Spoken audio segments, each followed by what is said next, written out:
From Global, leading Britain's conversation, The Nigel Farage Show.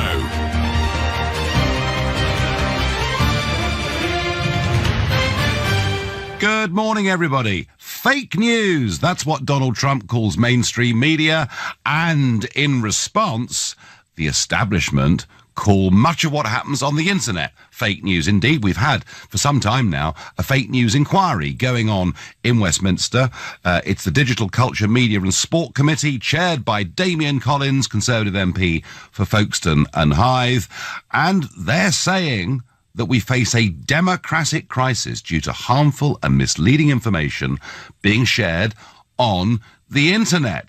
Let's listen to Damian Collins speaking on Sky News earlier on this morning. A lot of the work we've done looking at the way in which news is shared on social media, particularly on sites like Facebook, shows that the level of disinformation and fake news can command a bigger audience sometimes than real news, and that such is the sophistication of the techniques used by the people that spread disinformation, it can be hard to prove where it's come from, who's behind it, or even to recognise the story itself as false.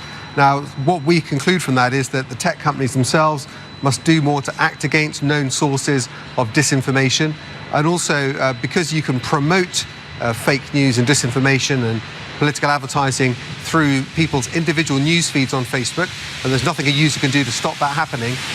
It needs to be much more transparent. Users have got the right to know who is sharing information with them, where it's coming from, if it's a political campaign, who are they backing, who's funding that advert. At the moment, it's not been necessary for that information to be shared, and I think it should be, because then users can weigh up whether they're likely to believe a story that they see by understanding more about who sent it to them. So I think what Damian Collins is saying is that most of you are pretty stupid. You can't make up your own minds. If you get a message that comes to you via the internet, you're likely to believe it and act accordingly. And I think what Collins really means is that we voted for Trump and we voted Brexit and the Italians voted for Mr. Salvini and the 5-star because of everything that happened over the internet. And hey, hang on a second. What about television? What about radio? What about the newspapers? I mean, they're partisan. I mean, you could argue the newspapers have covered fake news stories for hundreds and hundreds of years. I see all of this, frankly, as being really sour grapes, what they talk about in terms of this culture and the dangers of it. I think they'd rather we didn't discuss things like borders and immigration.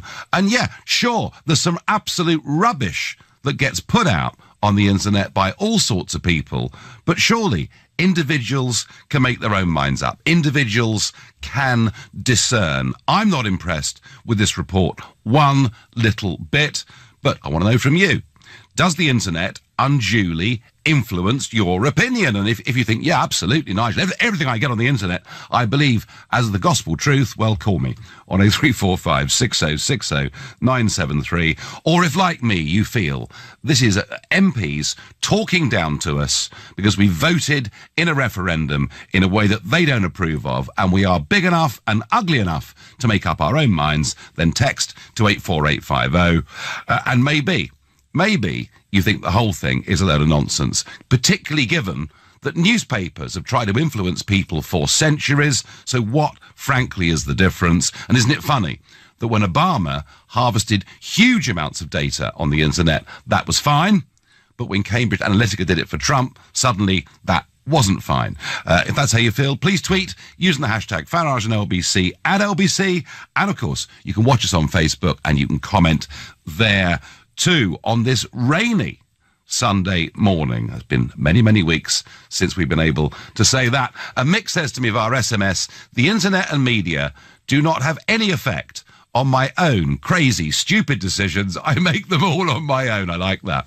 And on Twitter, I get the establishment are trying to get back because they want us to listen only to the mainstream media, aka the government's mouthpiece. And I have some sympathy with that view. Barry is my first caller this morning.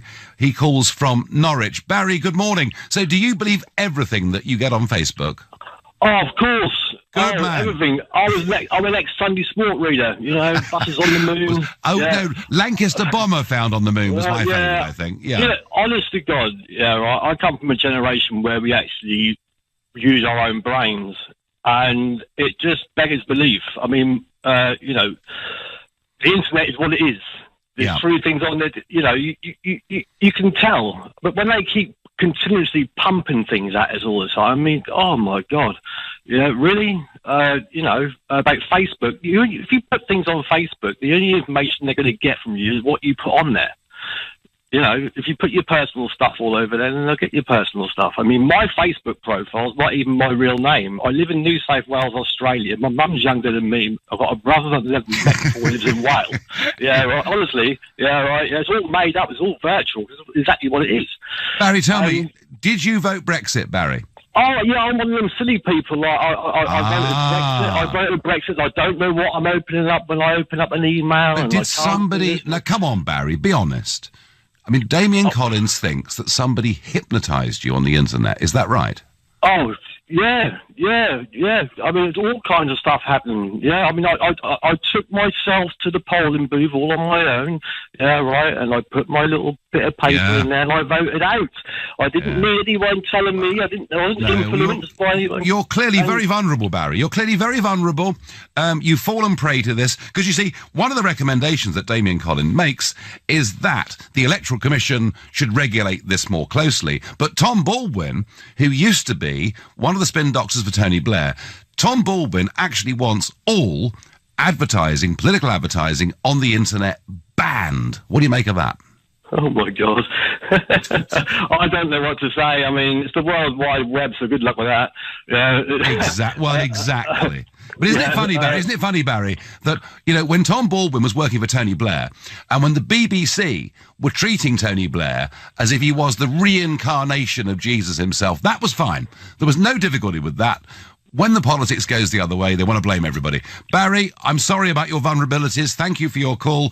David is calling from Hammersmith. Good morning, David. Hiya. Okay, so where do we start? Well, I don't know, you tell me. I mean, have you been influenced, David? I'm so influenced by this because it's so condescending. I mean, First of all, I know quite a lot about social media, so let's look at that banning thing. If you banned it, all that would happen is you would get posts created by fake accounts, the actual real fake news, not advertising is traceable. It's very, very hard to, I can go and generate 50 Twitter accounts. I've got software that can do that. And I can build a whole thing around sort of directing people. And it does astonish me, the amount of lemmings that there are who will sign up to anything. For instance, the other day, 80,000 people signed up for a 20-mile-an-hour speed limit, even though it would put more pollution. I mean, and these were the sort of tree huggers. So, don't kill my children and have a 20-mile-an-hour speed limit. But David, they're free to do that, aren't they? Even if they're wrong. You know what, they are. And here's the thing: I did not vote Brexit. Mm-hmm. I would have voted Brexit, but I felt that it was going to be unmanageable, and that they would force us to have a second referendum. They would force us to keep going back until we made the right decision. Mm-hmm. And here's the thing. The one thing that has made me more politically against the EU is their behaviour, because what they have done is, rather than actually consider the 27 members and say, what are the interests of the remaining members, and let's weigh those up, they are weighing the interests of the institution of itself. Oh, yeah, Brussels first. It has become more important, and they say the right things to those other 27 members who themselves just think, oh, okay, we've got to do this, otherwise it might all collapse, God forbid. Actually, I think it's going to collapse anyway. The only thing they're interested in is our money. No, I agree with that. But David, the point is you're making your own mind up. You're not being hypnotised on the internet, are you? I'll tell you what's made my mind up is that gang of three. Okay, yep. Juncker, Tusk and Barnier. That their behaviour, come on, what about Mr. Verhofstadt? Their unprofessional attitude, leaking this, leaking that, all of this nonsense. Oh, well, the whole thing. And to be honest, I'm so disappointed in our people's ability to actually see In the past, David, I've called them a bunch of gangsters, and I'll tell you later on in the show what Matteo Salvini, the Deputy Prime Minister of Italy, has said about the EU over the weekend. Thank you for your call. Nigel, if we didn't have the internet, we would not have been able to see you battling at the EU for Britain's interest. The very reason why the TV stations don't show you is because your popularity would increase significantly. Peter, a lot of truth in that. I only really came to prominence because of YouTube. Because I was giving speeches in the European Parliament, doing my stuff, pretty much ignored by mainstream media. It was YouTube that really set my political career on its way. And once I started getting hits on YouTube, then mainstream media started to cover me in a much, much bigger way. So I am hugely grateful to the freedom that is offered by the internet. We would never, ever have had a referendum if the internet didn't exist. And that, I think, is what Damian Collins and the others are all so upset about. However, I get an SMS, Nigel, Brexit only happened because of all the lies you and your associates peddled. Oh, right. What about the lie my parents were told? You're just joining a common market. Don't worry your little heads. It won't become political. Hey, they've been lying for 50 years, even if there were some inaccuracies in the referendum. You're listening to the Sunday edition of the Nigel Farage Show, exclusively on LBC, and it's now 10:15. Well, according to Damian Collins MP, who is, of course, the chairman of the Digital Culture, Media and Sport Committee, we are facing a democratic crisis because of harmful and misleading information being shared on the internet. And this is leading to demands for the Electoral Commission to flex their muscles, although they've been pretty useless at everything else in the 15 years of their existence. And for some, such as Tom Baldwin, a former Blair spinner, to call for all internet advertising to be banned. Quite how that would happen, I do not know. And whilst, yes, there is some utter rubbish put out on the internet, I'll tell you what, there's some utter rubbish written in the newspapers too. I don't believe we are unduly influenced by the internet. Tell me, have I got this right? Have I got it wrong? Fake news. Politicians have lied in manifestos for decades and backtrack when in power. Well, that's certainly true. The solution to fake news should not be censorship, but more critical thinking. I get on Twitter. Well, we could do with more critical thinking right the way, I think, through our society. And Keith says Britain over the last 20 years made my mind up. Couldn't care less about Twitter and about Facebook. And I wonder whether a lot of what's happening here is traditional mainstream media and our political class are angry because they're actually beginning to lose out. Sean is calling from Portsmouth. Good morning, Sean. Good morning, Nigel. Good morning. So, are you one of those people, Sean, that was influenced by something on your Facebook page? I've been studying a bit about mass media over the last year, Nigel, because I've been doing a sociology course. And for me, essentially what's happened, I think, is that the traditional sort of mediums for politics and current affairs are losing their grip on what's happening because they can no longer control the narrative anymore. You sort of alluded to it earlier. Facebook and Twitter's just gone so big and so global now that your traditional news channels like the BBCs and the CNNs of the world, that they essentially can't control what's happening. So that's why I think you're getting these politicians coming out saying that they want to put bans in place. The EU's obviously talking about bringing in copyright laws for YouTube as well. So I think this is why they're trying to do it, because they've effectively lost control and they don't know what to do about it. Yeah, I think, Sean, they also know, they know that Brexit wouldn't have happened and Trump wouldn't have happened without social media. And it's funny, when Mark Zuckerberg came to the European Parliament and I met him and questioned him, it sort of really was quite ironic, it seemed to me, that he'd created something that politically had the opposite effect to everything that he believed in. But I tell you what, Sean, is really interesting, is here's Collins today saying that things have been said on the internet that aren't right, people have been unduly influenced, and that's why we've had the results we've had. Actually, Sean, what I'd say, if you've studied this, maybe you agree, that since the Zuckerbergs woke up to what their medium had done, now the opposite is happening. Collins is out of date. Now you've got anybody with conservative opinions, centre-right opinions, now being prejudiced against on Twitter and on Facebook. Effectively, people on the right being shadow banned now.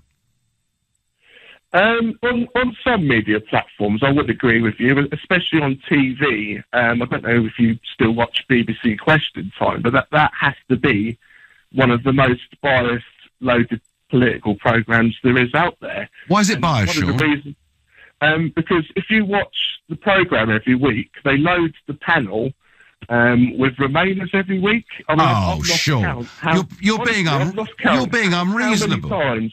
You're being unreasonable, Sean. They only have 4 Remainers on the panel and 1 Leaver. I mean, that's... and it's almost every week, isn't it? I know. I can't believe it. I can't believe it. No, Sean, my contention is Collins is totally wrong here.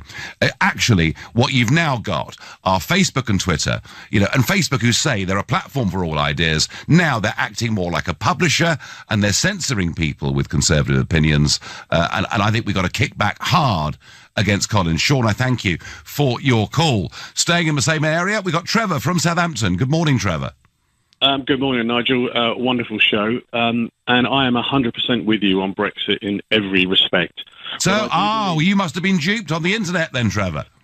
No, but I am similar age to you. I'm 56. I was brought up with the BBC, and I've always followed politics. Yep. Now, I believe that the establishment and the government tried every trick in the book to win the referendum. You know that. Yep.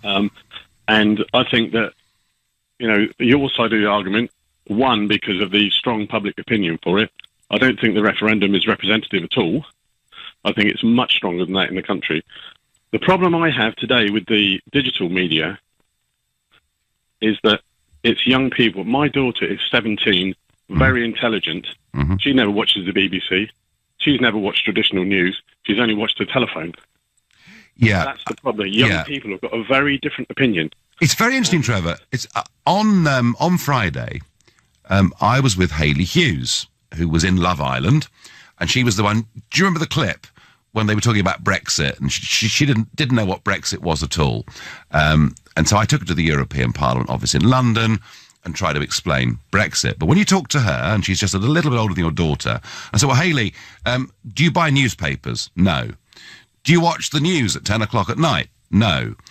Do you listen to, talk radio debates? No. And you're right. Everything she gets, same as your daughter, is what comes through the mobile phone. And isn't the problem here that actually our mainstream politicians just don't engage at all effectively with it? No, I totally agree with that. I mean, my daughter is a very intelligent studying A-levels, but she's got no understanding of politics and the wider world that we brought up. You probably discussed it with your parents and your grandfathers and your friends, and that's how we learnt what we learnt. I was brought up with the BBC. Now I can't even watch the BBC because the perceived bias is so blatant now on just about every news programme. I can't even watch it. And I used to watch every minute of political programmes. It's only Andrew Neil that's got any kind of balance on his programme. Yep.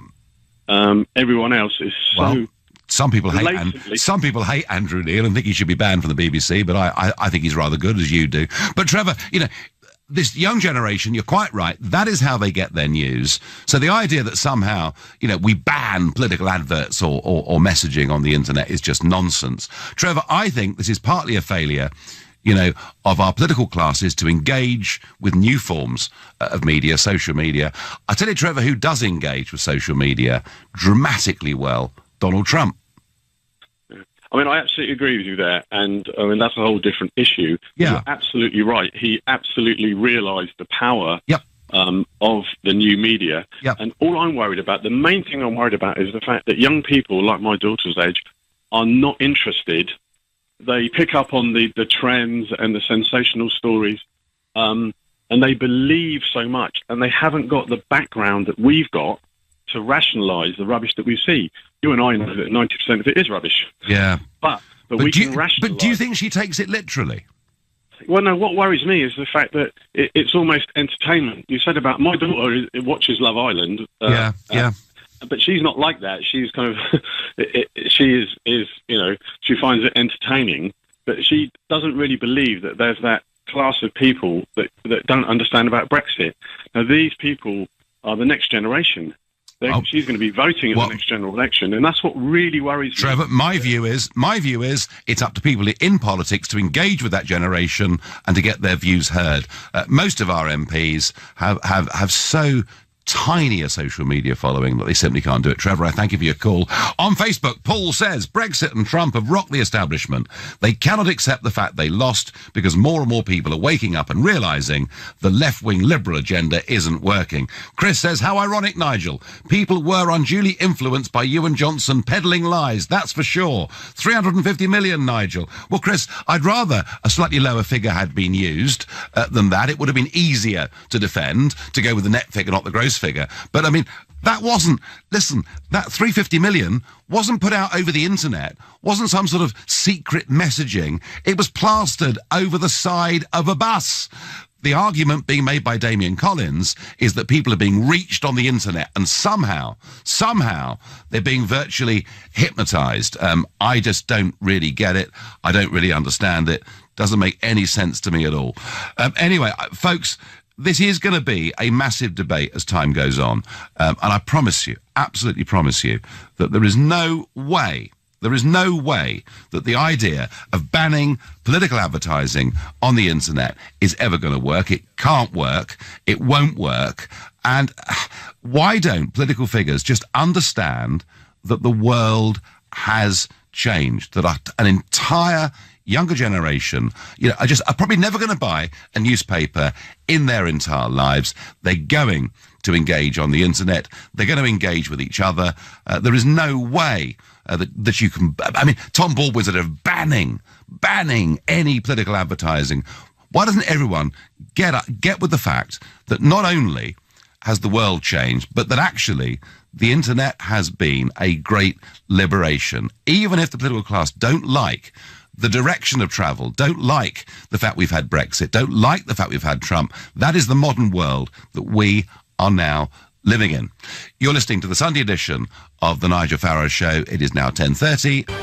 Do we face a democratic crisis in our country because of what is being said and put out over the internet? That's what Damien Collins MP seems to suggest. My view is the establishment's been rocked because the internet has given people a voice that they weren't otherwise getting. I think it's nonsense. I don't believe people were unduly influenced. But hey, let me know what you think. Now, last weekend, Michael Gove was in his Surrey Heath constituency when a young voter quite aggressively accused him of betrayal over Brexit, something that Michael Gove fought back against very hard.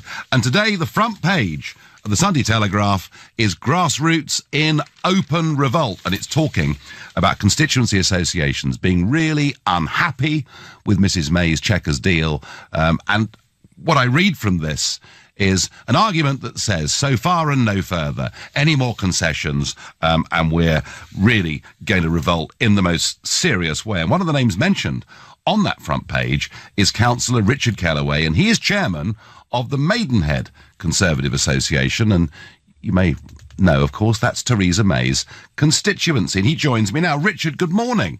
Good morning, Nigel. Good morning. Thank you very much for joining me.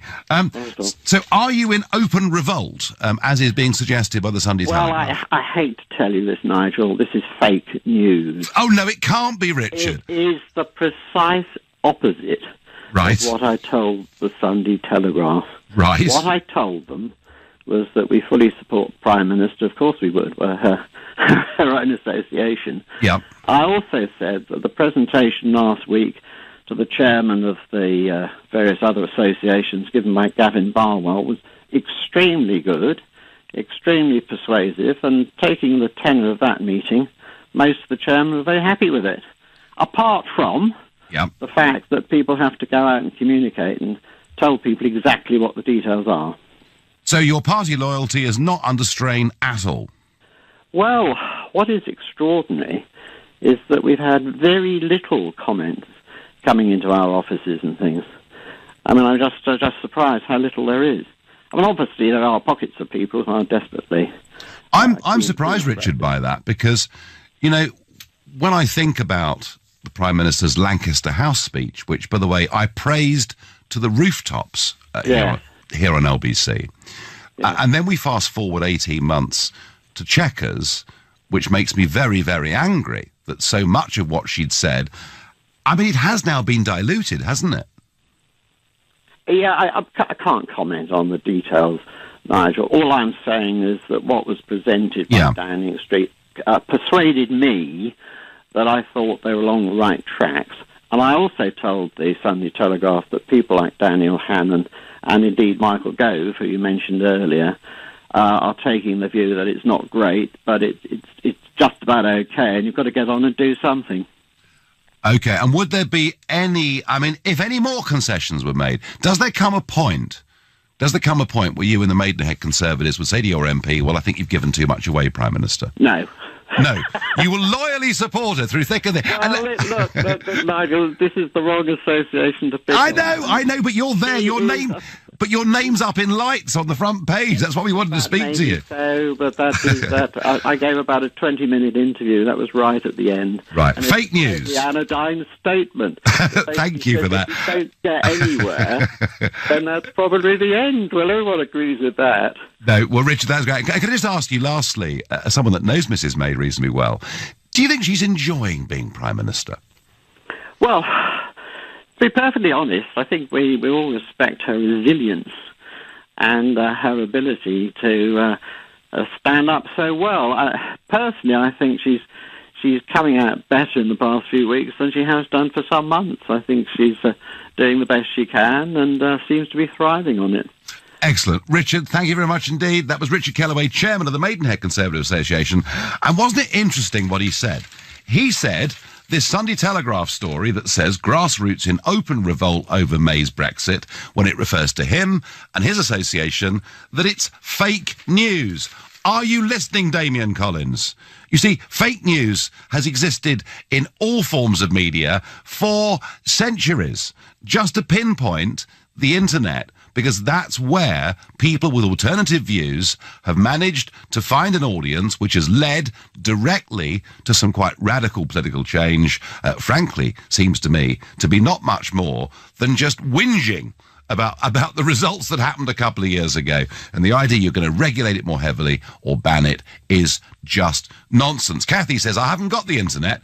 Even if I did, it wouldn't influence me. I make up my own mind and I know what I voted for.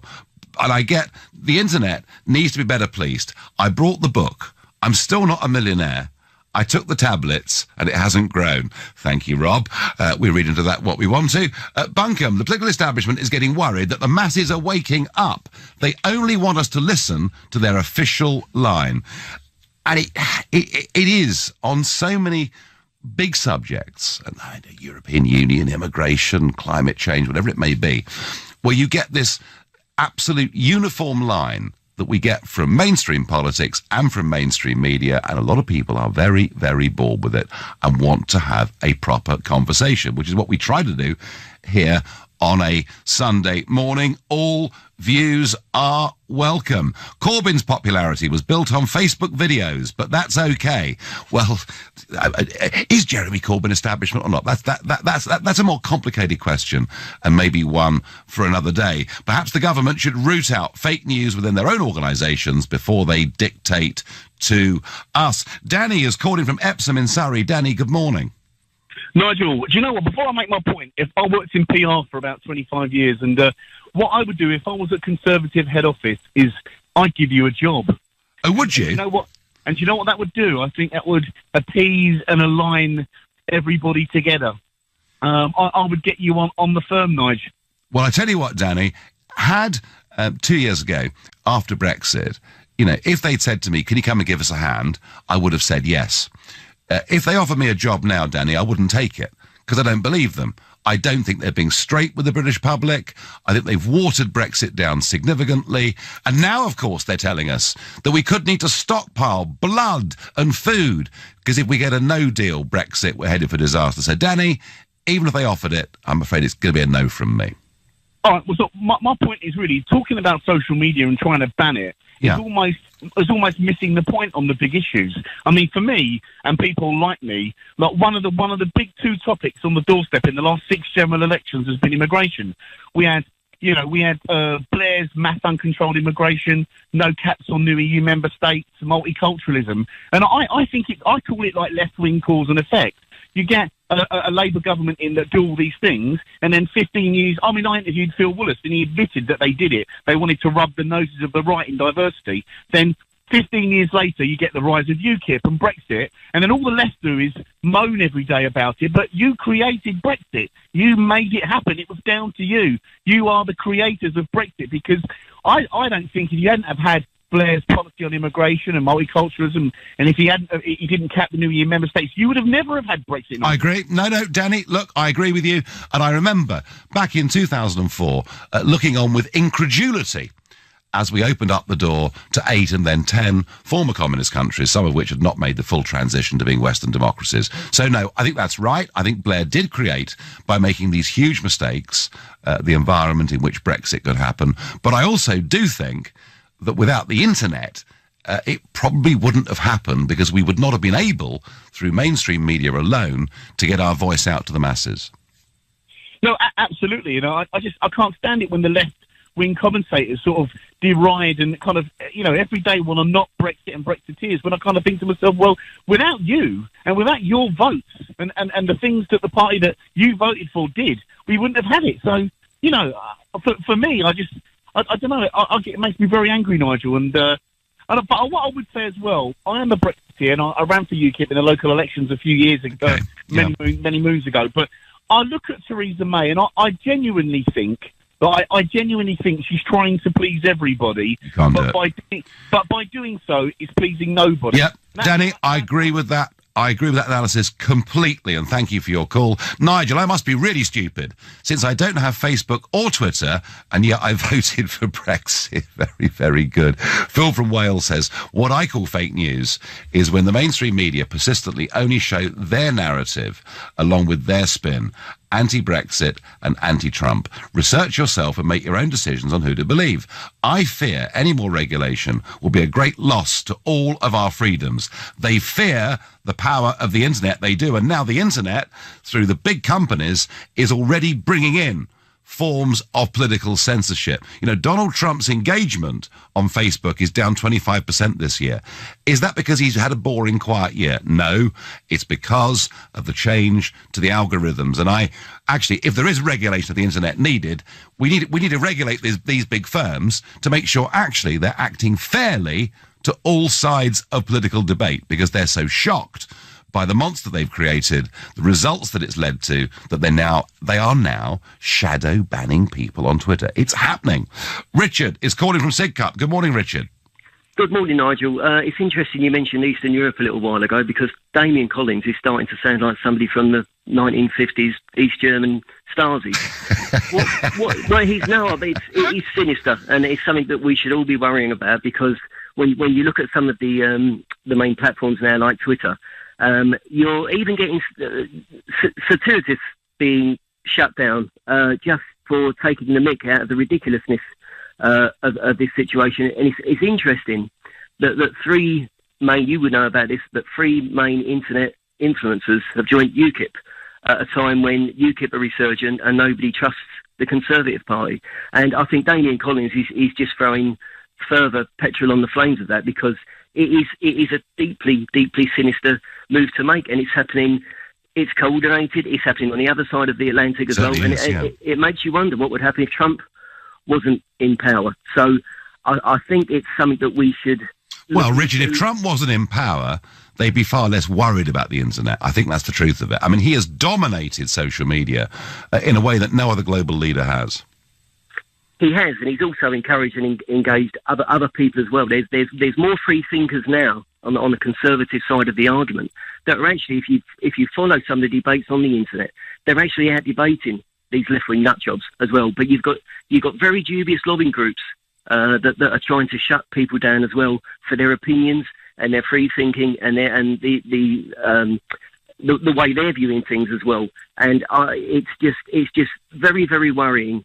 And I'm not sure what direction the Conservative Party's taking, because it's beyond a nanny state situation now. I'm not sure. The answer is, Richard, they don't know either. Richard, I thank you for your call. And Mark says to me on Twitter, if you had £1 for every time you were wrongly accused of putting £350 million on a bus, you'd be quids in. Yeah, it was Boris. It wasn't me. It was Boris. You're listening to the Sunday edition of the Nigel Farage Show, exclusive on LBC, and it is now 10:45. Have you been unduly influenced by the internet? Damien Collins MP thinks that you probably have been.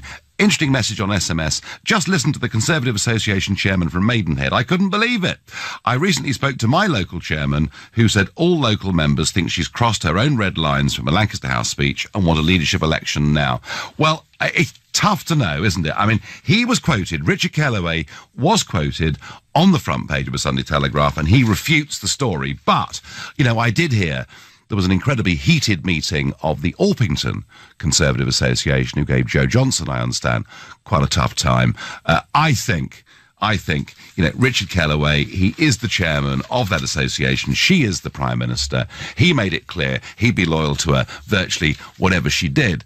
I cannot believe that's the case in all Conservative associations across the country. And I'm certain there are millions of Conservative voters really scratching their heads and feeling pretty hot and bothered about the Chequers deal.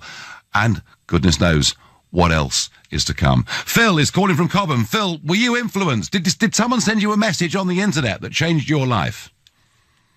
Not at all, Nigel. I've got to ring up because your disingenuity on so many issues is unbelievable. Oh, right. Go on, then. For example, you said yourself that just earlier that the reason why you got presence, if you like, within the media was because of the internet. That's right. Well, That's right. It wasn't, Nigel. Absolutely right. I know that it wasn't right. The reason why you got influence was because of the electoral system of the European Union. You got elected to the European Parliament. And Nigel, let me let you in the secret. I followed you as UKIP candidate in Eastleigh.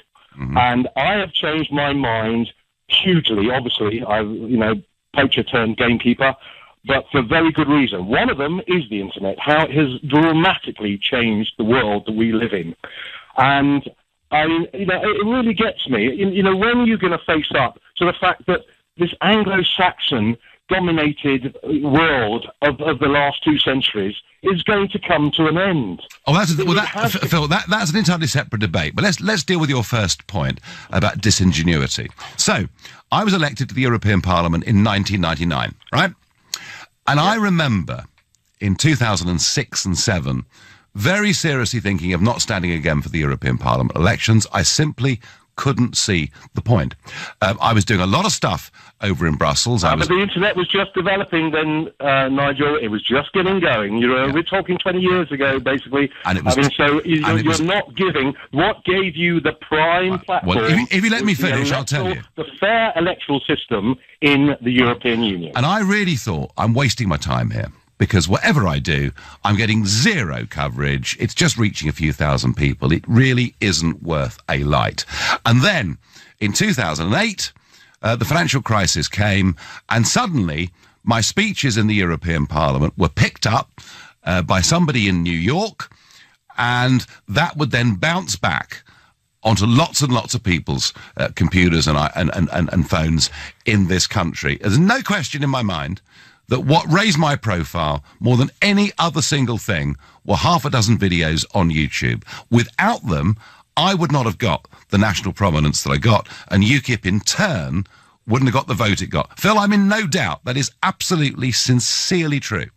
Yeah, Nigel, as I said, if you had not had the electoral platform that you had, you would not be where you are. I remember the meeting, the extraordinary general meeting in the Barbican that UKIP had, where we decided whether we would take up seats. Yeah. I was with the leader of the party at the time, Michael Holmes. We decided we didn't want to take up seats, but the decision went the other way. Now, if UKIP won them, which it was obvious that we were going to do. But as I said, the world's changed. And you go on about, people being swayed, if you like, I mean, by the flimsiness of evidence. We've known that throughout history. You only look at, religions. Of course, and that's why I'm saying the argument Damian Collins is making is ridiculous. He's arguing that just through the internet, false information is spread that unduly influences people, and it's been going on for centuries. I agree with that point. Phil, I thank you. I'm going to move on to Johnny, who's calling from Guildford. Hi, Johnny. Hi, Nigel. Look, all news has it's called propaganda, and everyone's doing it. It's not just RT are doing it, the BBC are doing it, you've been talking about, and it's always gone on, and it's generally in favour of the establishment, if not the government. And is that why Damian Collins is getting so upset? Because for the first time, it's not in favour of the establishment. It's fear. Someone else is doing it to him. And my kids are in their 20s. A gentleman talked about his teenagers, and they don't. They all get all their news from their phone as well, and they understand that they're being manipulated more than any other generation. Why there's been such a anti-establishment backlash. Yeah, and their big fear is the breakup of the two-party political system. Ah, yes, yes, that of course. would be a major problem for establishment. Because that must be preserved above all, Johnny, mustn't it? Because that matters more than anything. It does to the establishment. I know. I know, but it's very, very hard to see, even with people having access to more information, it's very tough to see, Johnny, how that two-party system breaks, isn't it? Well, it's happened in other countries, and it's going to be a businessman with some financial clout behind themselves who are apolitical, who come forward on a platform of libertarianism. Johnny, you're right. It did happen in Canada, particularly, where the Conservative Party collapsed and the Reform Party basically replaced it and then took it over again. I would love to see the two-party system break in this country. It's awful, but I don't think it's going to happen anytime soon. That's just my view. I wish I could say different. Yes, I'm influenced into thinking the Labour and Conservative parties are full of muppets. I grew up having respect and some admiration towards politicians. I now think they're just a bunch of chancers, says Paul. Let's go to Jack in Muswell Hill and see what he thinks about the use of the internet and our political views. Hi, Nigel. How you doing? I'm doing okay. So, good. So does Damian Collins have a point in your view? I guess he's got a point. Most people have got a point, right? But really, I suppose I'd like to talk about. You seem to be defending the use of social media advertising, specifically with the Vote Leave campaign. Oh, no, I mean, look, Obama did it on an industrial scale. I mean, it's available to everybody, and it just seems to me, maybe I'm wrong, but it just seems to me that the Collinses of this world are behaving like very bad losers. I don't think it's an issue of being a bad loser. So, for example, one of the unbranded adverts that was put out by Believe, which was apparently in no way connected to the Vote Leave campaign, was that Britain's new border is with Syria and Iraq. Click to save our NHS. Mm-hmm. Well, that's just nonsense, right? Because Turkey's not going to join the EU. Well, official EU policy was that Turkey should join, and it's worth remembering. And it's worth remembering, Jack, that one of the biggest cheerleaders for Turkey joining the European Union was David Cameron, who was actually the boss of the Remain campaign. So it wasn't wholly unfair as an advert. Yeah. Well, so do you think it was wholly unfair to not brand that advert? Do you mean in terms of electoral imprints? Yeah. So what we're doing is calling out an advert, right? Yeah. But it has no branding on it at all. Well, it could be an advert. It could be an opinion, couldn't it? It could well be, but it actually wasn't an opinion. It was a piece of campaign material. Yeah. That was put through a group. No. Wait, let me finish.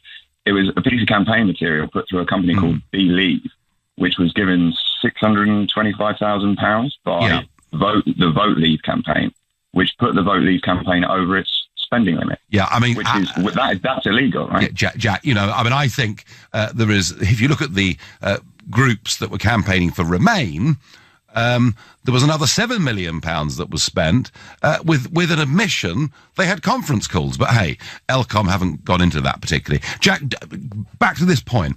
So that message that Believe put out, Do you think that should have had some explanation as to who the message was from at the bottom? Oh, of course, yeah. And the fact that it was paid for by a sort of secondary arm of the Vote Leave campaign needs to be made obvious as well. All right. So would your argument then be that there is some need for more transparency as to who is saying what on the internet? It should be regulated as TV adverts are, and at the moment it's not regulated like that. Well, we have no TV adverts, of course, at the moment in this country. We just have of course, hardly believe it. yeah. No, Jack, that's a perfectly reasonable point. You know, if people are spending money officially as part of a campaign, perhaps they ought to tell us who they are. I accept that point fully. I thank you. Now, ministers have drawn up plans to send in the army to deliver food, medicines and fuel in the event of shortages if Britain crashes out of the European Union without a deal. The Sunday Times reports that supermarkets are warning their suppliers to stockpile supplies such as tea and coffee. Do you think the government is being responsible in the case of a no deal, or are they overreacting somewhat? If you think it makes very good sense to do these things, then call 0345 6060 973. If you think actually the government is just trying to scare us, they don't really want a no deal, text to 84850. Or maybe they're trying to scare Monsieur Barnier into getting us a better deal, I don't know. In which case, tweet using the hashtag Farage and LBC at LBC, and of course watch us and comment on Facebook. So our government are preparing for a no deal, so they would have us believe. And to that end, there are plans being drawn up to get the army to deliver food, medicines and fuel in the event of shortages if Britain crashes out of the European Union without a deal. Even talk of stocks at blood banks being kept up, and supermarkets are being warned, make sure we've got enough tea and coffee in. I mean, it all sounds a bit like sort of 1939, as if something absolutely appalling is about to strike this country if we leave without a deal. Is the government being responsible in allowing us to know that these contingency plans are being set up? Do you think it's just common sense to do this, to prepare for us crashing out? And if you do, well, call me on 0345 6060 973. Or do you think, actually, this is the government, this sounds a bit conspiratorial, I know, but it's the government trying to scare us, showing us that really no deal is not an option, and that's why they're saying these things, in which case text to 84850. Or are they actually being really rather clever here? Are they showing Monsieur Barnier that we are prepared to leave without a deal if that is what we have to do? If that's what you think, I wish it was true. Please tweet using the hashtag Farage and LBC at LBC, and of course you can watch us on Facebook and comment there too. You know, what actually is happening here? Why are they saying these things? Now, I suppose the argument is that at the border, we would have to put some kind of checks on everything that comes in, and that could lead to huge delays to normal supplies coming into this country. Well, I don't see why it has to be. I mean, look, surely when it comes to any declarations for customs, we don't check every container that comes from China, do we? These huge quantities of goods that come into Felixstowe, that come into Harwich, and we don't check every container. We trust people to make the right declaration. So I don't actually see why. I mean, there might be short-term a few changes, a bit of minimal disruption, but the idea that, not enough food will get through for us to be able to feed ourselves, frankly, I find quite totally and utterly incredible. Richard from Chelsea says, as the government seems in a panic about a no-deal Brexit and stockpiling who knows what, presumably we'll be issued with ration books. Well, I did mention 1939, Richard, a moment ago. It just seems ludicrous. And I mean, sort of bear in mind, there are about 230 countries in the world. Only 28 of them are in the European Union. I mean, how does the rest of the world manage, I wonder? There is no scaremongering. It's a fact. If we go to WTO rules, tariffs will put the price of food through the roof, and we will not necessarily be able to import food, at least initially anyway. I'm a Remainer, really, who does believe that we should leave now, but leavers should be honest about the difficulties coming and not say it's a Ramona scare. It's reality, says Daniela in Kent. Daniela, surely the point here is that if we leave the European Union, we could, if we chose, make food a lot cheaper, because we could buy food at the market price from anywhere else in the world. At the moment, being part of the European Union's single market and customs union, we put big tariffs on foodstuffs that come in for the rest of the world. Now, not all British farmers may like us doing that, but we could, with Brexit, make food considerably cheaper, perhaps 40 to £60 a month for the average family of four. We could do that. There may be another price to pay at the other end. And in terms of disruption, I just don't see it. I mean, if lorries are coming through Dover with foodstuffs, even if we're living in some form of tariff regime, we'll just ask them to register online. This is exactly what happens in Detroit as agricultural goods go back and forth over the bridge from Canada into the USA. There are no border checks. There is a trusted trader scheme where people register what they're bringing into the country. That, to me, makes a whole lot more sense. My first caller on this subject is... Who's my first caller here? Richard in Ealing. Richard, hello. Good morning. Good morning, Nigel. Thanks for taking my call. I think this is another example of fake news. Yep. Both food and medicine Yep. Have a closing date. And the British people are obsessed with closing dates, so you wouldn't be able to stockpile very much for very long unless you were stockpiling tins of baked beans. Yeah, but what? But hang on. Why should we need to stockpile anyway? Well, exactly. And if they're going to stockpile food, why don't we stockpile supplies of German cars and French wine? but nobody's making that point. But why are There's they? Big industry in Germany and France that will suffer. Well, of course. But why, Richard? Why are the government doing all of this now so publicly? What's their motivation, in your view? Well, it's obviously to trying to get,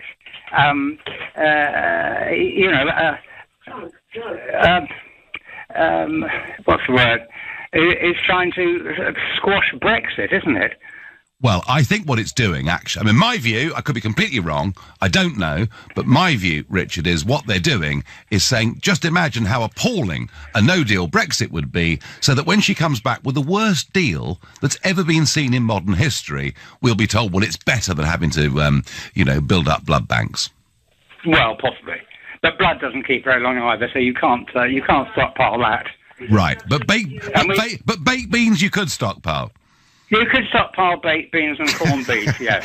This is, Richard, the whole thing's laughable, isn't it? It is a joke. Absolute joke. Thank you very much indeed.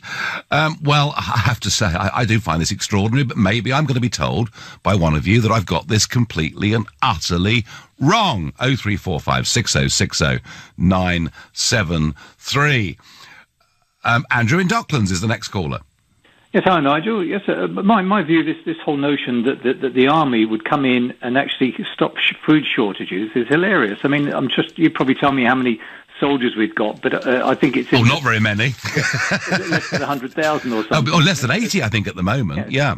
And to think that they can actually do a better job than the hundreds of thousands of truck companies out there, distribution centres, all these businessmen saying, actually, look, there's a food shortage here because we can't bring stuff in here. We've already planned to bring it in from here, and the market will already correct itself. What is happening, in my opinion, is that the government is saying, we're going to take control of it to make damn sure it's a mess, just like they've taken over Brexit and made damn sure it's a mess. So you're being conspiratorial, Andrew. Well, I'm being factual because the army's got nothing to do with the free market. You know, that's an arm of government, and they're only good at handling crises. That's it, and creating. No.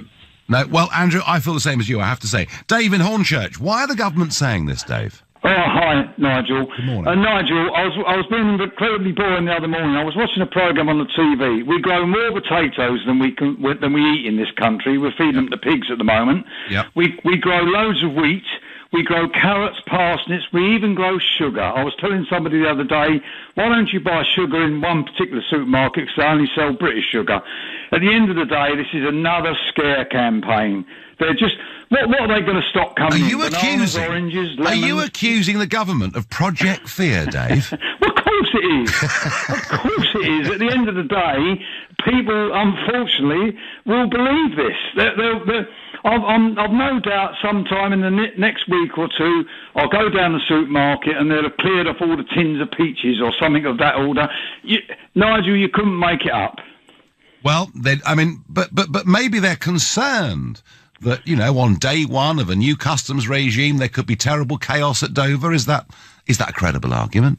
It's just a scare. Look, at the end of the day, as I said there, I was watching 7 o'clock one morning, didn't know what to do, was eating my breakfast, and I was flashing around the channels, and they said, we grow so many potatoes and bits and pieces in this country, particularly potatoes and staple food.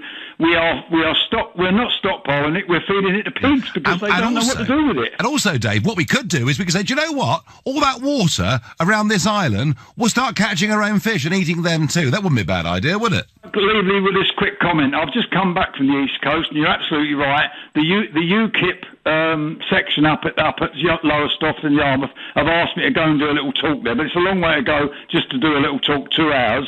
But at the end of the day, they are spitting blood up there, Nigel. Spitting blood. You know, Dave, I think the greatest betrayal so far has been of our coastal communities. It is clear to me they have absolutely zero intention of taking back our territorial waters. Thank you. Going to go quickly to Anna in Potter's Bar. Good morning, Anna. Hello, Nigel. First time caller to your show. Well, you're very welcome. You're very welcome. So are you reassured by what Mrs. May is saying, or scared by what she's saying? This is such a laughable situation. I was having a discussion on Twitter the other night with quite a few people, and it came to consensus that this is nothing but a complete scaremongering story. And this is our sort of theory, is that she's trying to scare the people. I think in your terms you would call the little people, the people absolutely. Yeah, the little people that didn't know what they were voting for. Because they're stupid. They're stupid, and Anna, they were influenced. They were influenced by people like you on Twitter. You see, fake news. Yeah, I mean, this is it, and they're trying to target those people into scaring the living daylights out of them. To basically say, look, there's no choice. We might as well just extend the Article 50, which would be a complete. I mean, why extend something? I mean, you know, like referring back to Mr. Trump and the tariff situation, he managed to do something in how many weeks it was, you know. Why do we need an extension on that? And that would be horrific anyway. But this is all about targeting that genre and basically, you know, hitting that. I'm with you. I'm with you, Anna, but I'll make this prediction. The calls to extend Article 50 will be very, very loud in the months of September and early October, because that is what the establishment want to do. They want to postpone Article 50. It's going to be one, please everybody enjoy August. Hopefully the weather will get better. John Ketley's going to tell us about that very soon. But once September comes, that is going to be the next establishment play. You're listening to the Sunday edition of the Nigel Farage Show, exclusively on LBC, and it's now 11:16. Well, the army could be called in, because if we have a no-deal Brexit, there'll be no food. It'll all be a disaster. That's what the government apparently are planning for, and I'm asking, what are their motives? Are they trying to scare us into never ever wanting to accept a no-deal or a WTO deal Brexit? Or is this a strong negotiating hand with the European Union and Brussels? And if it was, then surely they'd actually be warning the continent about what might happen to car sales and wine sales and all the rest of it. Now, Italy's Deputy Prime Minister has done an interview today with the Sunday Times. Matteo Salvini from the League, the Lega, and he said that the European Union are trying to swindle Britain out of the Brexit the public voted for. And he also says that Theresa May should take a tougher line in her Brexit negotiations with the EU, saying, "My experience in the European Parliament tells me either you impose yourself or they swindle you." Well, I hope that doesn't mean me, because when Matteo Salvini first became an MP, he was in my group. I don't think he does, but I get the point. What he's saying is, and I've said this so many times on this show, the only things they respect in Brussels are strength. Frankly, you have to play the blackmail game with them, otherwise they will ride roughshod and walk all over you. And Salvini hinting that that's what's happening to our Prime Minister. I have to say, I do rather agree. So is it responsible of the government to tell us they're making plans for the army to step in if we don't get a deal with that lovely Monsieur Barnier? David is calling from Wimbledon. Good morning, David.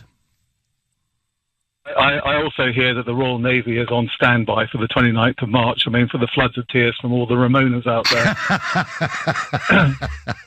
Very good. But the point what I don't understand in all of this sort of narrative that we have in the sort of press, I mean, just continual about sort of Brexit and endless, isn't Remainers, I mean, trying to sort of change things, is why we are not seeing anything in terms of what the implications are of a no deal for the Germans, for the Italians, for the Spanish. I mean, we don't hear anything about that. It is always just one way. And it's not going to be like that, because I was in Crete a couple of weeks ago, and I was talking to a German who had a factory up in Essen. And he is deeply worried about what is happening. And he is saying, look, this whole thing is sort of completely ridiculous because we export into the UK and we're not being told anything. David, I've been saying for 18 months here that negotiating directly with the Eurocrats in Brussels is not the way to win. We should be negotiating with companies right across Europe that export to us and with governments across Europe. Now, very interestingly, you know, Salvini, again, in this piece in the Sunday Times, says what other leading Italian politicians have said to me. They want Britain to have a free trade deal because they know it's in their interest to do so.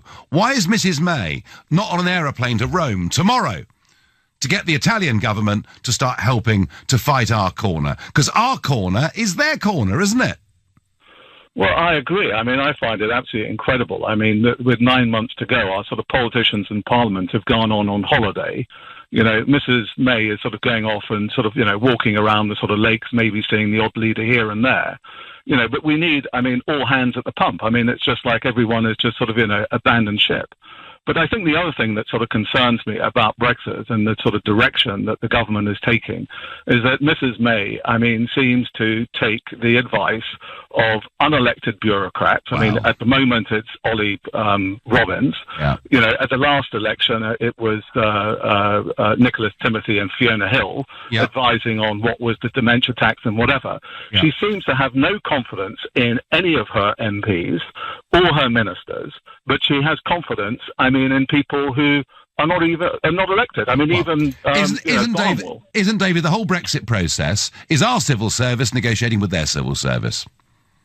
Well, I think, I mean, that's almost what it looks like. But, I mean, at the end of the day, what I see here, look, I'm an ex-military man, is just a complete lack of leadership. I mean, I agree with what Boris was saying the other day. It's not too late.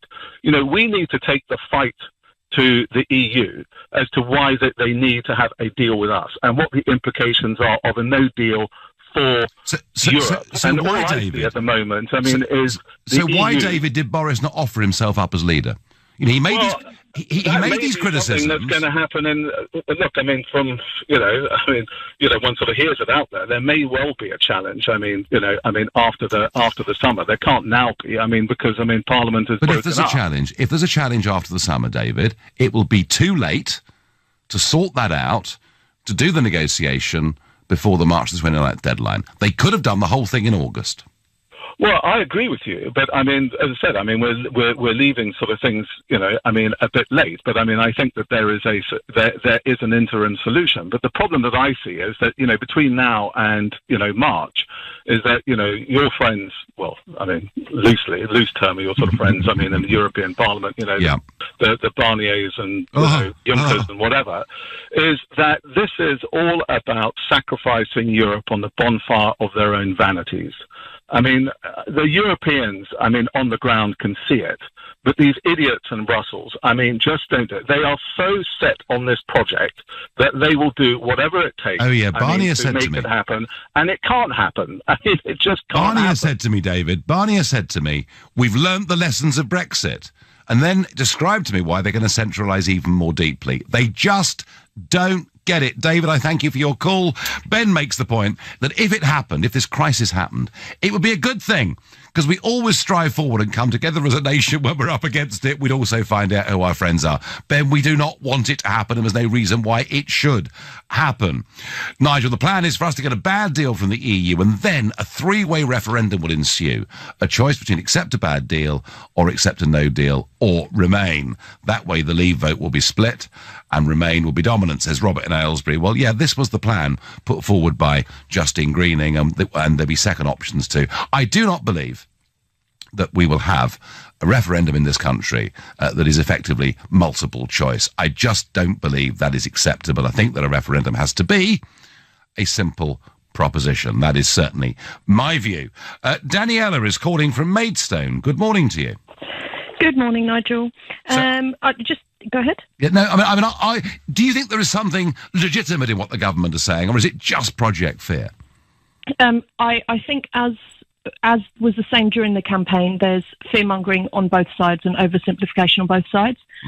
The government does have a point in that, as we currently stand, we are unlikely to have a significant number of licensed medications available in this country, because all our medications, be it human or veterinary, are licensed via the EU, and we still don't have a deal. So their argument for stockpiling medications at this stage is a valid one, because, put simply, if we don't have insulin, diabetics will die. So I think they may have dramatized it. But Daniela, whatever registration, whatever regulatory authority oversees insulin, for argument's sake, if we haven't got enough, we can simply import it anyway, can't we? But it's not that simple. You're not going. The legalities around it are not as simple as let's just import it. It needs to be regulated, and so that's why I'm saying there's oversimplification on both sides. You're saying, "Oh, just import it," but it's not that simple. The government's saying we need to stockpile it. Well, actually, a deal needs to be done. Your other argument, I've just been listening to you talking about food, and you use the line, "Farmers can produce cheaper food." Well, cheaper food invariably comes most of the time with lower welfare, and if you have lower welfare, particularly in animal production, you need more vets. As we currently stand, we're going to have a huge shortfall of vets when we leave, unless they allow us on the skills occupation list. So I appreciate... So why would we have a shortage of vets? Because currently we don't have enough vets in this country as it is, and we are propped up by the European vets that come in. No one's suggested throwing them out, have they? No, but if they're still not allowed to come in, we are going to end up with a shortage. As it currently stands, for example, for trade, for produce, for animal-related products, the minute we leave the EU, we are going to have a 300% shortfall in vets. And this is not me scaremongering, it's a fact. And I think that both sides need to be a bit more respectful and a bit more factual. Well, I knew we weren't. I knew, Daniela, we weren't producing enough nurses and doctors. I had no idea we weren't producing enough vets. No, but that's the point. That's what I mean. If that had been shouted from the rooftops, then you may have accused us of scaremongering. Whereas I'm respectfully telling you that Daniela, there is a problem. If I'm a buyer, right?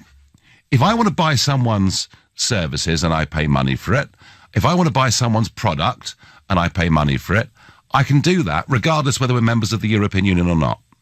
So the problem you have with that argument is that say we're organising a trade deal, I don't know, with some Asian country, and that Asian country stipulates that before an animal product leaves this country, it needs veterinary certification. Okay. There's not much we can do about that. And as it currently stands, we don't have enough vets to certify for export. But that's not primarily why I rang in. I rang in to point out that this is not scaremongering. It's probably the wrong language being used, but it is true.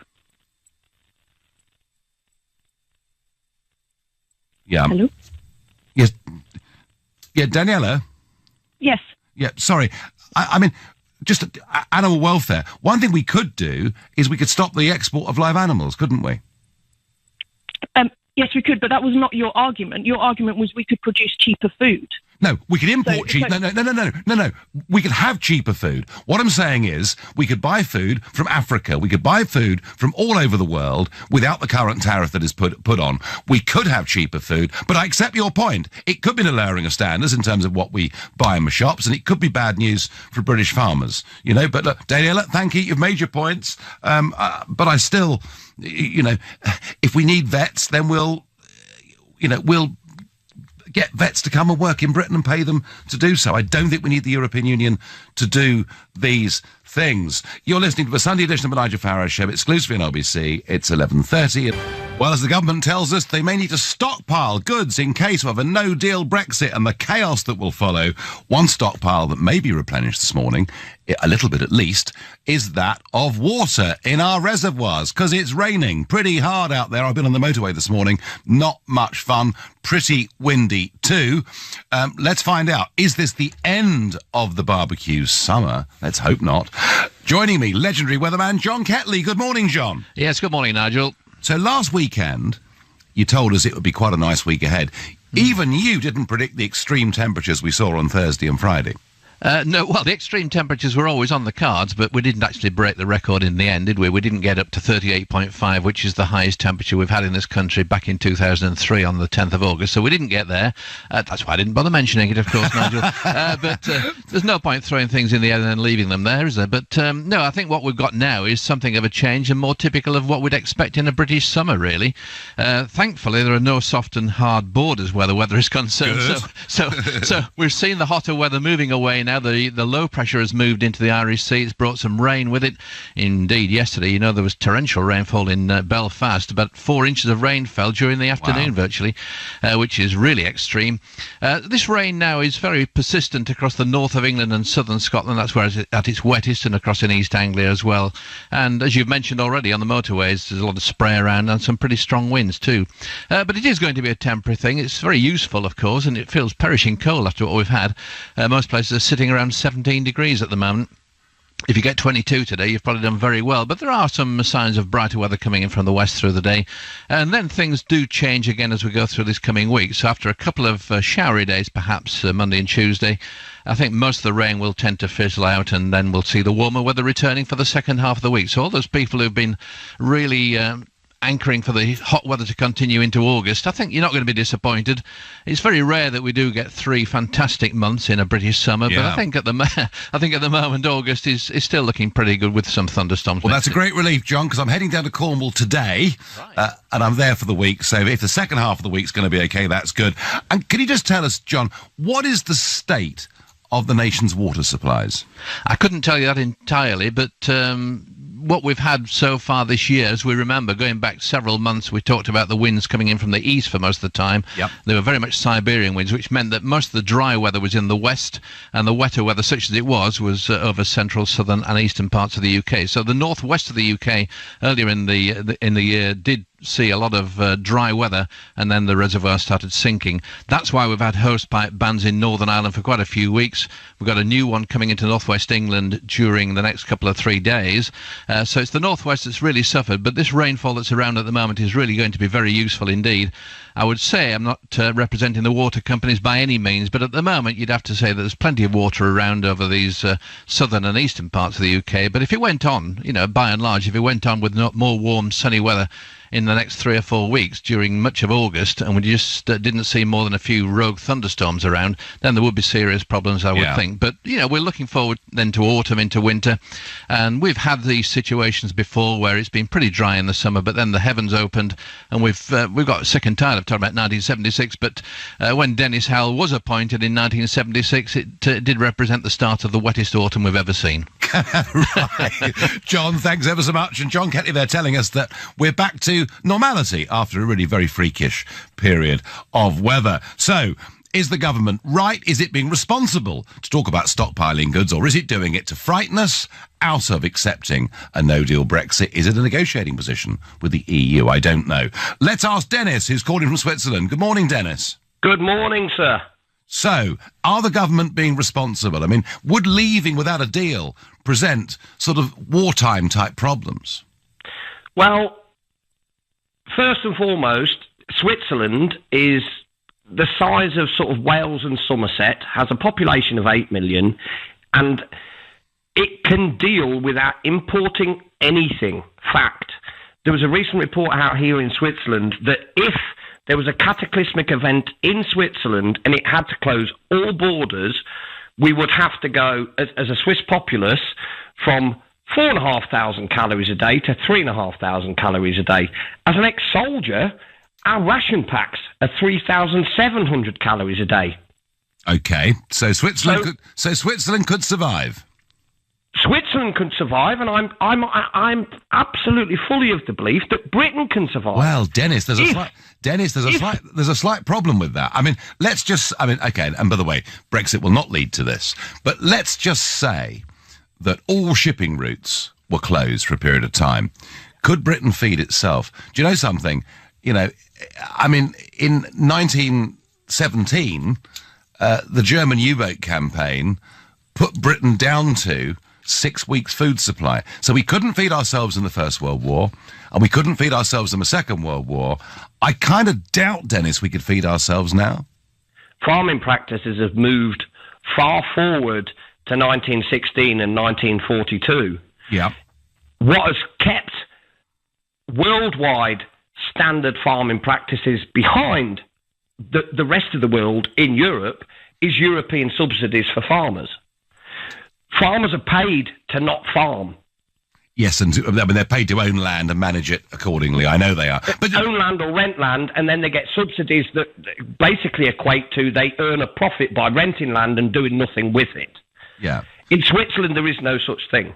But Dennis, aren't we discussing a sort of mildly apocalyptic vision of Britain leaving the European Union? Isn't the truth that Britain leaves the European Union, but we go on buying and selling goods all over the world?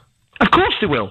Britain, as has been mentioned many times so far on the programme today, Europe isn't the only place we can source food. Of course. And Britain's not the only, Europe isn't the only place that we currently source food. So those supply chains are already there.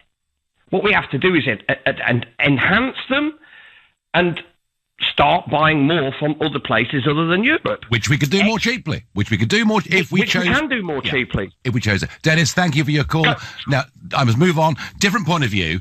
Dan from Sidcup says, this all sounds like barroom politics. Let's have some facts from your side of the fence then. Should we not do any stockpiling or preparation in case the supply lines break down when a big change is ahead? Dan, why? We will go on buying stuff. Of course we'll go on buying stuff. You know, I don't see any reason why we wouldn't go on buying stuff. I think this is an artificial scare story. I think it suits the government to put it out. There is no prospect of no deal. There's no prospect of a no-deal Brexit, not with Theresa May as Prime Minister. 48% of the people want to remain, says Diana. Well, Diana, you say 48 want to remain. Polling I saw a month or two back suggesting that actually a third of those who voted Remain now say it was a democratic decision, so we should just get on with it. Plus also, quite a few, and we had one earlier on today, quite a few people who voted Remain who are just so appalled by the arrogance and bullying of the European Union that they now think we should leave. Hey, none of us actually know, but it was a democratic decision, and that's what's making many of us really, really angry. This never-ending attempt by the establishment to dilute it, to delay it, even perhaps to overturn it. John is calling from Gütersloh in Germany. How's my pronunciation, John? Not too bad, Nigel. But if this is the British government's attempt at serious contingency planning, it's about as bad as their efforts at Brexit negotiation. It's utterly laughable. They'll be telling new mothers to stockpile nappies next. And they make it sound like the relief of mafficking. What would be effective? It does sound very dramatic, doesn't it? Well, it does. I mean, the idea that tens of thousands of soldiers, which is what they've allowed the armed forces to reduce to, smaller than armed forces smaller than a small town, is going to make a dent in any serious problem. It's ridiculous. What would be serious contingency planning is to open up more routes into the country for goods and services. They have allowed it to get to with this choke point of one town in northern France, which is Calais, Folkestone Calais with a tunnel, and Dover Calais. What they should be doing, if we're talking about serious contingency planning, is the routes that we used to have to Belgium and Ostend. Well, do you know something? Germany. John, do you know something? The mayors of Ostend, Antwerp and places like that are only too keen for us to start shipping more goods back and forth from their port. And I agree with you. An over-reliance on the Dover-Calais route actually is a strategic mistake for this country, isn't it? Absolutely. And it has been allowed to develop over the years in the interests of so-called efficiency. But you just have to see, whenever there's anything goes slightly askew, be it French fishermen blockading Calais or whatever it is, it's become too centralised, and it's asking for trouble, especially in a situation where we're leaving. We need more routes. We need more access points to the continent. That's a very, very bright point, John. And the best one is the tunnel on the North Channel. We don't need one channel tunnel. We need a North Channel tunnel between Stranraer and Northern Ireland. And is that about 12 miles? It's actually shorter than Dover to Calais. It is. Where there is a will, there is a way, and if we open up a tunnel route to Northern Ireland, the goods from the south will end up flowing through the north and creating prosperity there. John, great call. Thank you very much indeed. I get on SMS, is May hinting that the EU would let us starve? I don't think even Mr. Verhofstadt on a bad day would hint at that. The whole thing seems like utter nonsense to me. Fear-mongering, trying to say to us, no deal is not an option. We're preparing, of course, because we're a responsible government. It's another form of Project Fear. You're listening to the Sunday edition of the Nigel Farage Show, exclusively on LBC, and it's now 11:45. Governments are going to start stockpiling things, getting the army ready in case of a no-deal Brexit. Carol on Facebook asks, why can't we produce our own medicines and food and eat seasonal fruit and veg? Well, Carol, perfectly fair point. I mean, a caller earlier suggested that we wouldn't need to, if there was a crisis, we wouldn't need to import any food. Well, okay, we could start catching our own fish and doing a few things, but actually, can Britain completely feed itself? We certainly couldn't in 2 world wars. It was something in the end that could have cost us the First World War. I don't know the answer to that question. If anyone does, please, please, please let us know. If there was a disaster, could we be self-sufficient? But the real point is, we are a trading nation.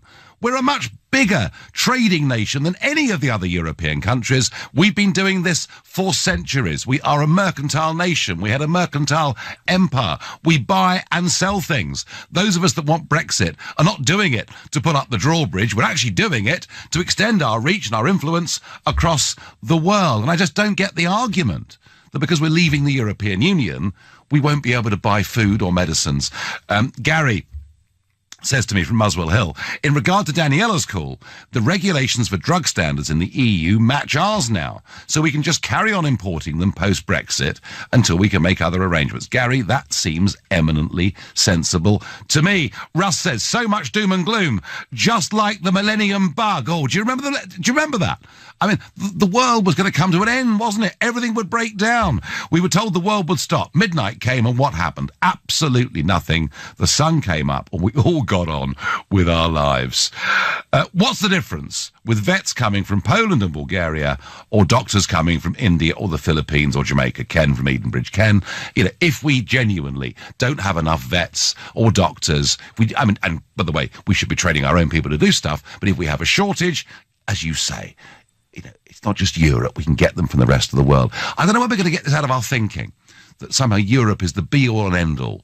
The Eurozone is about 15% of the global economy. There's a great, big, exciting world out there, folks. Paul is calling from Manchester. Paul, why are the government saying these things to us?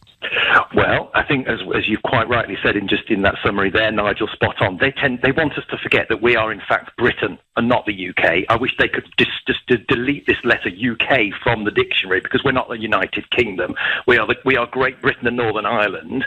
That's the first thing. We had an old empire, and those people in the Commonwealth are waiting to trade with us right now. Whatever, they really are. 53 nations. Yep, we re-established those trade routes in a heartbeat, as you say. 15%. What about the other 85%? 10% of the world trade. I mean, we should be in on that today. We shouldn't wait 2 years to March the 19th. We shouldn't be waiting. We should be doing it now. And this whole rubbish about Project Fear 2.0, I mean, nobody within their right mind believes a word of it, because we know full well that any nation state has a complete civil contingencies program already in place. They have legislation. So there's no way the UK is going to fall apart just because Guy Verhofstadt's having a bad day. So why, Paul? Why are they doing it?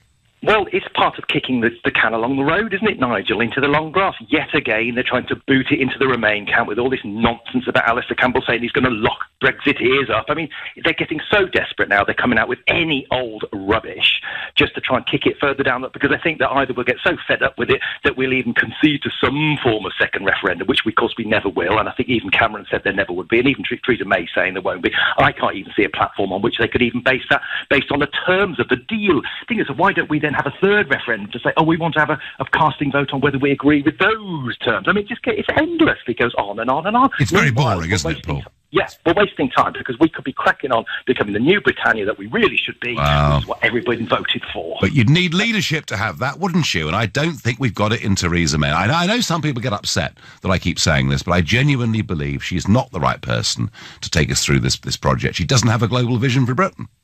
No, she does not. I think the problem is that everyone is casting around for a leader now, Nigel. I don't want to make obvious sort of stupid statements, but you know what I'm getting at. I mean, who can actually be the flag bearer, because the new Churchill for this? Who've we got? I mean, who's prepared to, literally step up to the plate? Anyone that believes in it, Paul. Anyone that believes in it. Yeah. Paul, I thank you for your call. Yes, thank you, Nigel. No, good to hear from you. Stockpiling amounts to being proactive towards Brexit, deal or no deal, says OJ. Well, it's proactive, but firstly, is it necessary? And secondly, why is it being talked about now? It's being talked about because they are basically trying to frighten us into accepting whatever dismal deal Theresa the Appeaser gets from Barnier. That is my view. I could be completely wrong. Tell me I am on 0345 6060 973. Why does no one ever mention that we are owed from the EU assets?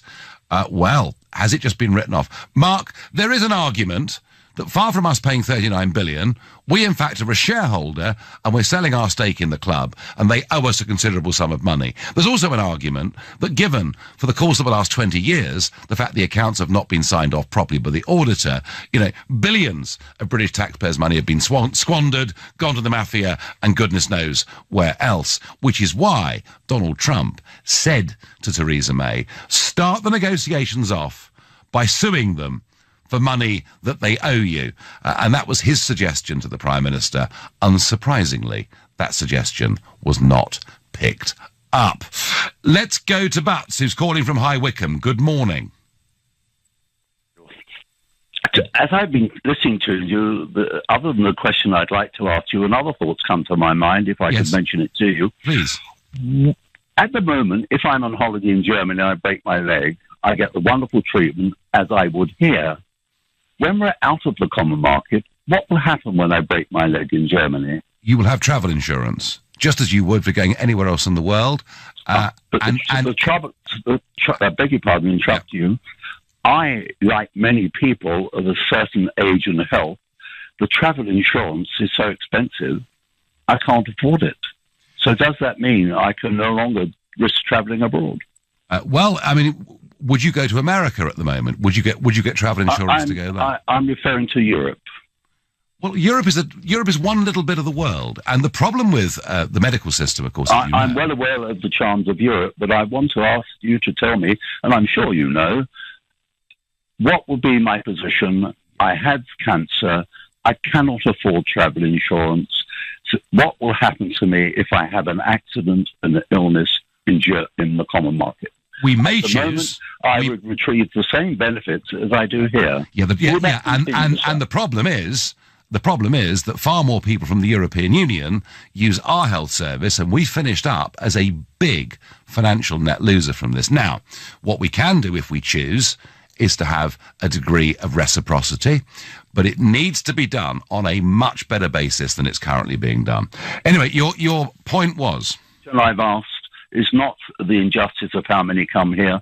What will happen to English citizens travelling in Europe who cannot afford through illness medical insurance. Well, if they can't afford medical insurance... When they fall ill, they cannot go. Is that what you're saying? Well, if you're saying you've got cancer and you can't go to America, or you can't go to Australia... No, I'm talking about Europe. Well, we'll have to see. We could go for reciprocity with countries, but we certainly can't. I'm very difficult to see how we can do it with the whole bloc. Unless by leaving, we can say, right, can we please start to do this fairly? We are more than happy to pick up the bill for our citizens in France and in Germany and elsewhere, but you've got to start picking up the bill for yours. You are an intelligent person, and I think you realise within yourself, sir, that you haven't answered the question. I've answered the question. We cannot go on being ripped off by the rest of Europe. No, you haven't answered the question. I've just answered it for you. Can people go abroad? How will their health be cared for when they have an illness of an age when they cannot afford insurance? At the moment, they can travel quite happily in Europe. Now, there's a tremendous burden. Now, with the greatest... Well, yes, there is a very great... You're right, there is a very great burden on the British taxpayer. We're being treated very unfairly. Look, we can have a reciprocal deal with Europe on health. That's no problem, provided everyone pays their way. But that wasn't what you called about, you said. Well, no, I didn't. What was I wanted to bring to your attention? I don't know. I have forgotten, sir. Well, give me a moment. It doesn't matter. It doesn't matter. No. It matters to me. I personally think that we should have an upper referendum, and this passionate plea that people hard to their chests and use as that it should prove all. The people have spoken. The people cannot be denied a democratic decision. I agree with that. However, they came to that conclusion on false information and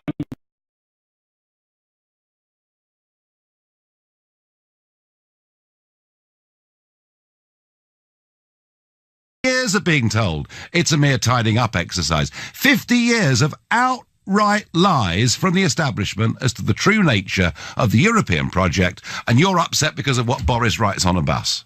No.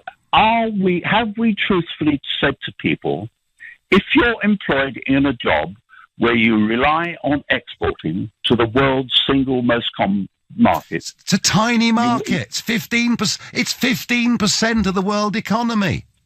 But we can't. Then people say, I think I've heard you say, oh, we can trade with Australia and New Zealand. Yeah, I think the population of the two countries, you'll correct me if I'm wrong. There's 2.3 billion people living in the Commonwealth, right? 24 million in that. And to set up these trade deals takes 5-6 years. What about freedom? What about liberty? What about democracy? What about independence? Well, we have democracy. We do not have democracy. Of course we don't. Yeah, we can't change a single piece of European law through the ballot box. What about a lot of the European law has been advantageous to us?